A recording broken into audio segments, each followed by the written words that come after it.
के छ दाइ खबर? ठिक छ हो मेरो भाइ, ठिक छ के हो यार। अनि आज त अनुहार पनि हँसिलो पुसिलो एकदम आज है।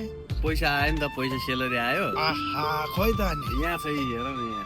आम्मा आम्मा ल सबलाई गनेर देखाइदिनु न त कति रहेछ?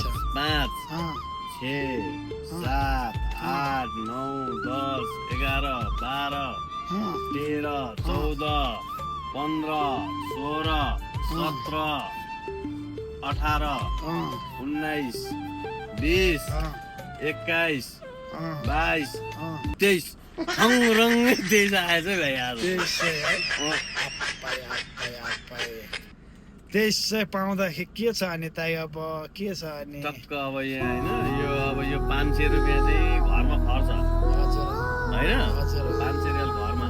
हजुर मलाई यो 200 चाहिँ नेट, अहँ 200 नेट। अनि त्यहाँबाट यो 1 2 3 4 5 6 700 चाहिँ म एकाउन्टमा आफ्नो नाममा हाल्ने। आम्मा आम्मा यो चाहिँ कति दिनको कति महिना कमाइ यो? यो 1 महिनाको भाइ टिप मनी। सबैजनाले बुझ्न चाहनुहुन्छ के छ कस्तो छ काम तिमीहरूको कम्पनीमा पनि भन्नुहुन्छ, तपाईँले कसरी बुझाउन सक्नुहुन्छ दाइ भन्नु त? कम्पनीको काम एकदम राम्रो छ। उहुँ, महिनाको 4-5 हजार 4,000 आरामले उठाउँछ उठाउँछ होइन, हजुर एकदम ठिक छ कम्पनी। अहँ तनाजल गरेर आउँदा हुन्छ, अहिले लिइरहेछ तनाजल गर्ने मान्छेहरू हजुर आउँदा हुन्छ। कम्पनी ठिक छ, सेलरी टाइममा दिन्छ, अहँ अब काम भइ नै रहेछ कम्पनीको अहिलेसम्म होइन, अहँ एकदम ठिक छ, राम्रो छ। सब ठिक छ है? एकदम ओके। ओके भाइ।